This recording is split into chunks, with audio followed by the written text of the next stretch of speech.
रजीम बिस्मिल्लाहिर्रहमानिर्रहीम या अय्युहल्लज़ीना आमनू खुज़ू हिज़्रकुम फन्फिरू सुबातिन अविनफिरू जमीआ।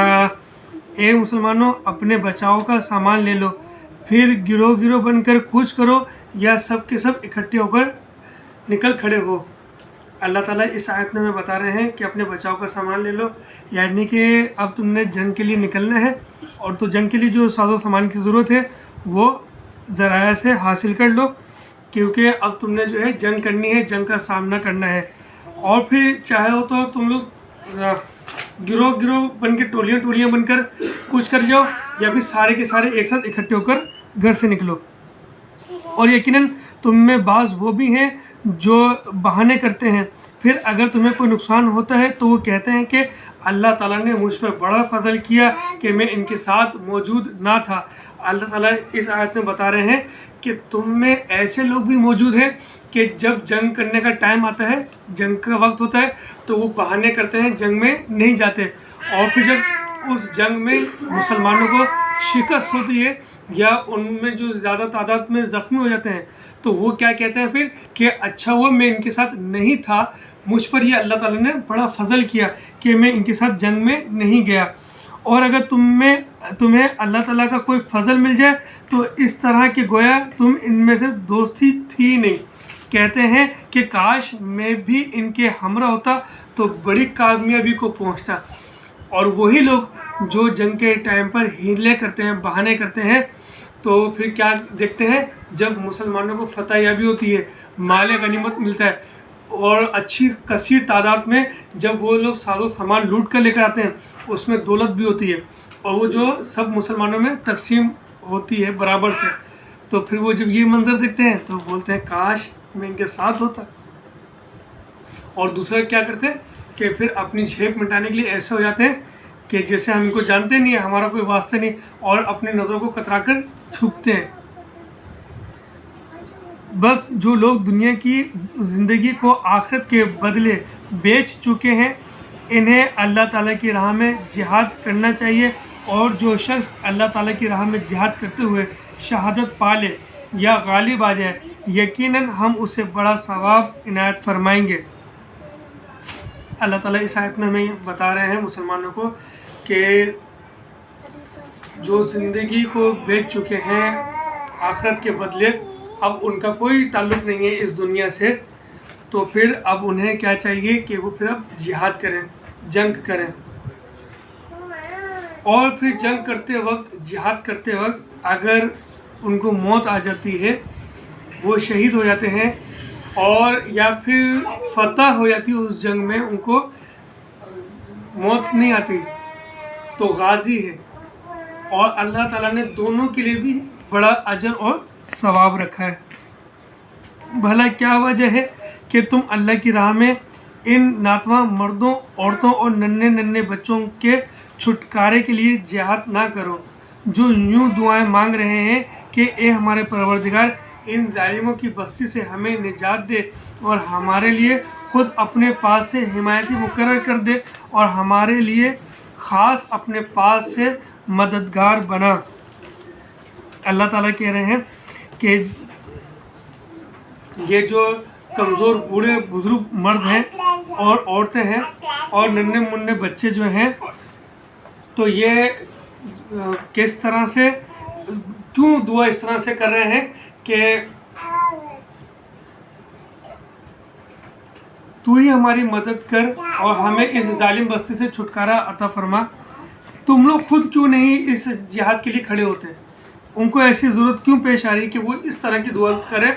यानी कि वो हर तरह से मायूस हो चुके हैं कि वो इस तरह से दुआ करने पर मजबूर हो गए कि तू ही अपने पास से कोई मदद करने के लिए भेज हमें। तो जबकि ऐसा नहीं होना चाहिए। अल्लाह ताला ने तुम्हें ताकत बख्शी है और अल्लाह ताला की तरफ से तुम्हें ये हुक्म भी दिया जा रहा है कि अब तुमने जिहाद के लिए खड़े होना है उनकी खातिर जो उस बस्ती में जुल्म सह रहे हैं, जो कमज़ोर हैं, जो औरतें हैं और जो नन्हे मुन्ने बच्चे हैं, तो उनकी खातिर अब तुमने जिहाद करनी है। जो लोग ईमान लाए हैं वो तो अल्लाह ताला की राह में जिहाद करते हैं। जिन लोगों ने कुफ्र किया है वो अल्लाह ताला के सिवा औरों की राह में लड़ते हैं, बस तुम शैतान के दोस्तों से जंग करो, यकीन मानो कि शैतानी हीला सख्त कमज़ोर है। अल्लाह ताला बता रहे हैं कि जो ईमान लेकर आए ना वो तो जंग करेंगे ही करेंगे, और उनकी ईमान की निशानी यही है कि उनके ईमान में कितनी पुख्तगी की कि वो अपनी ज़िंदगी को दाव पे लगा रहे हैं अल्लाह की मोहब्बत में, उस आखिरत की ज़िंदगी के लिए, उस जन्नत के लिए, और हमारे नबी सल्लल्लाहु अलैहि वसल्लम की मोहब्बत में और उनकी कौल में कि वो जिहाद करेंगे। और जिन्होंने कुफ्र किया है वो तो फिर हीले बनाएंगे, बहाने बनाएंगे, और वो फिर इस जंग से भागेंगे। जो काफिर होंगे, जो शैतान होंगे, और ये हीले और ये बहाने ये तुम्हें कमज़ोर कर देंगे। कभी भी बहाना नहीं बनाओ।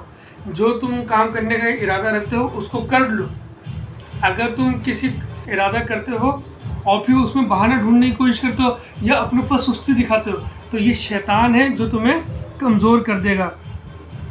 क्या तुमने इन्हें नहीं देखा जिन्हें हमने हुक्म दिया था कि अपने हाथों को रोके रखो और नमाज़ें पढ़ते रहो और ज़कात अदा करते रहो।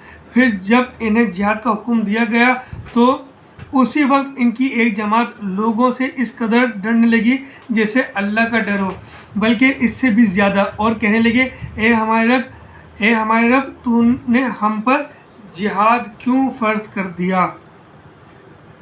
अल्लाह ताला इस आयत में बता रहे हैं कि जब अल्लाह ताला ने इनको कहा था कि अभी किसी को कोई नुकसान ना पहुँचे तुम्हारे हाथ से, अभी कोई लड़ाई झगड़ा नहीं, कोई जंग नहीं, तो उन्होंने अपने हाथों को रोके रखा जब तक कि अल्लाह ताला की तरफ से इजाज़त नहीं आई। जब अल्लाह ताला ने उनसे कहा कि नमाज़ पढ़ते रहो, वो नमाज़ पढ़ते रहे। अल्लाह ताला ने कहा कि ज़कात अदा करो, तो फिर उन्होंने ज़कात अदा की। और जब अल्लाह का हुक्म हुआ कि अब जिहाद करनी है तो फिर वो जिहाद के लिए उनकी एक जमात ऐसी निकली और फिर ऐसी जिहाद की उन्होंने कि जो दूसरी टीम थी वो खौफ खाने लगी। कैसा खौफ? जैसे कि अल्लाह से खाना चाहिए। उनको ऐसा खौफ आने लगा कि ये जिहाद क्यों फ़र्ज़ हो गया अल्लाह ताला, ये होने नहीं चाहिए था। अब हमने डर लगने लगा है इस जिहाद से, क्योंकि अल्लाह ताला ने उन मुसलमानों को वो क़ुव्वत, वो ताकत बख्शी थी कि वो किसी से भी शिकस्त खा ही नहीं रहे थे, और काफिर उनके सामने खड़े होने की ताकत ही नहीं रख रहे थे। ये अल्लाह ताला की जो ताकत है ना, ये सिर्फ उस वक्त के मुसलमानों के लिए नहीं थी जो जिहाद करने के लिए हमारे नबी सल्लल्लाहु अलैहि वसल्लम के साथ ही खड़े होते, बल्कि ये एक अकेले उस मुसलमान के पास भी वो ताकत आ जाती है जब वो हक़ के लिए खड़ा हो जाता है, और जब वो डर जाता है ना कि मैंने इस फलां का साथ देना है क्योंकि ये हक़ पर है, अगरचे वो मेरा जानने वाला नहीं और उसके मुखालिफ उससे ज़्यादा ताकतवर है या सबसे ज़्यादा ताकतवर है, लेकिन जब उसने अपने अल्लाह की रज़ा के लिए इरादा कर लिया ना कि मैंने हक़ का साथ देना है, फिर चाहे मेरी जान जाए या मेरे घर वालों की जान जाए या किसी भी चीज़ का भी नुकसान उठाना पड़े, तो फिर वो इरादा कर लेता है कि ये सब मेरे रब पर कुर्बान, और फिर अल्लाह ताला उसको वो क़ुव्वत, वो ताकत बख्शता है कि फिर सामने वाला खौफ खा जाता है कि ये कोई आम शे नहीं है। हज़रत अली की मिसाल सबके सामने, खैबर का दरवाज़ा जो 40 लोग मिलकर उसको खोलते थे, दरवाज़े को 40 लोग मिलकर, वो हज़रत अली ने अपने हाथों से ऐसे उखाड़ कर फेंक दिया था। वो ताकत कहाँ से आई थी? अल्लाह ने दी थी। वह ताकत क्यों दी थी अल्लाह ताला ने? क्योंकि उन्होंने सब कुछ दांव पे लगा दिया था, सिर्फ अपने अल्लाह को और रसूल को जानते थे, बस। कैसी बीवी, कैसे बच्चे, कोई फिक्र नहीं,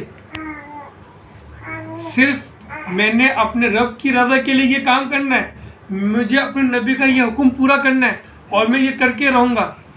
और जब इरादा ये पक्का कर लिया ना, तो फिर अल्लाह ने वो ताकत बख्शी कि फिर रहती दुनिया तक की उनकी मिसाल रह गई। ऐसा ही है, तो हमने भी अपने आप को ऐसे बनाना चाहिए।